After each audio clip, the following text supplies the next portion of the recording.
Bonjour. Jules Verne. Ce grand écrivain français, Nantes, 1828-1905, est le créateur du roman scientifique d'anticipation. Très tôt, il se passionne pour les découvertes scientifiques. En 1863, il publie 5 semaines en ballon. C'est le premier des 101 volumes de voyages extraordinaires dans les mondes connus et inconnus. Dans ses romans, Jules Verne entraîne ses lecteurs dans toutes les parties du monde. Il leur fait faire le tour du monde en 80 jours, les conduit en Amérique du Sud, Australie, en Nouvelle-Zélande avec les enfants du capitaine Grant, en Russie avec Michael Strogoff, en Hongrie avec Mathias Sandrov. Les aventures maritimes sont les plus nombreuses.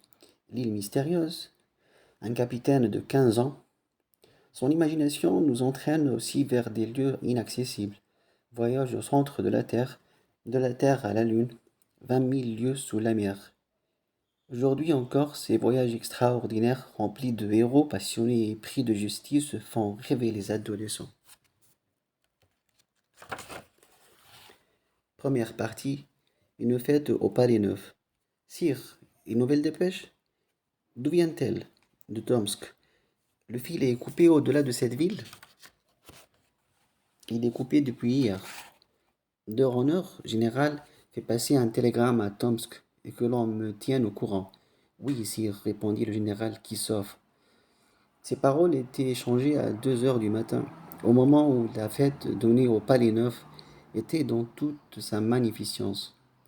Pendant cette soirée, la musique des régiments de Preborzhensky et de Pawlowski n'avait cessé de jouer ses polkas, ses mazurkas, ses scottish et ses valses, choisis parmi les meilleurs du répertoire.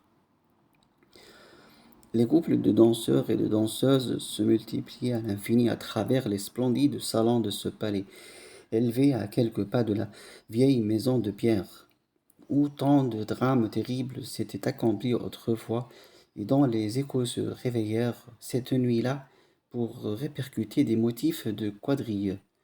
Le grand maréchal de la cour était d'ailleurs bien secondé dans ses délicates fonctions. Les grands-ducs et leurs aides de camp, les chambellans de service, les officiers du palais présidaient eux-mêmes à l'organisation des danses.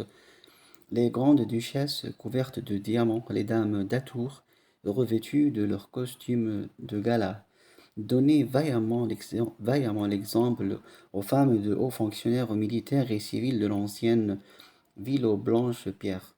Aussi, lorsque le signal de la polonaise retentit, le mélange des longues robes étagées de dentelles et des uniformes chamarrés de décoration offrit-il un coup d'œil indescriptible, sous la lumière de son lustre que décuplait la réverbération des glaces. D'ailleurs, le grand salon faisait à ce cortège de hauts personnages et de femmes splendidement parés un cadre digne de leur magnificence. La riche voûte, avec ses dorures adoucies déjà sous la patine du temps, était comme étoilée de points lumineux. Les brocarts des rideaux et des portières accidentées de plis superbes s'empourpraient de tons chauds qui se cassaient violemment aux angles de la lourde étoffe. Le principal personnage du bal, celui qui donnait cette fête et auquel le général Kissov avait attribué une qualification réservée aux souverains, était simplement vêtu d'un uniforme d'officier des chaussures des chasseurs de la garde. Ce n'était point affection de sa part, mais l'habitude d'un homme peu sensible aux recherches de la para. Sa tenue contrastait donc avec les costumes superbes qui se mélangeaient autour de lui. Ce personnage haut de taille, l'air affable, la physionomie calme, le front soucieux, cependant, allait d'un groupe à l'autre, mais il parlait peu, et même il ne semblait prêter qu'une vague attention, soit aux propos joyeux des jeunes invités, soit aux paroles plus graves des hauts fonctionnaires ou des membres du corps diplomatique qui représentaient près de lui les principaux États de l'Europe.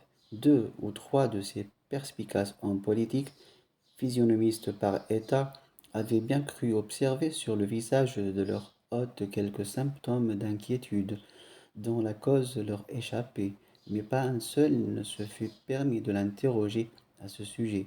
Cependant, Le général Kissov attendait que l'officier auquel il venait de communiquer la dépêche expédiée de Tomsk lui donnât l'ordre de se retirer, mais celui-ci restait silencieux. Il avait pris le télégramme, il l'avait lu et son front s'assombrit davantage. Ainsi, reprit-il après avoir conduit le général Kissov dans l'embrasure d'une fenêtre, depuis hier nous sommes sans communication avec le grand-duc, mon frère. Sans communication, sire, et il est à craindre que les dépêches ne puissent bientôt plus passer la frontière sibérienne.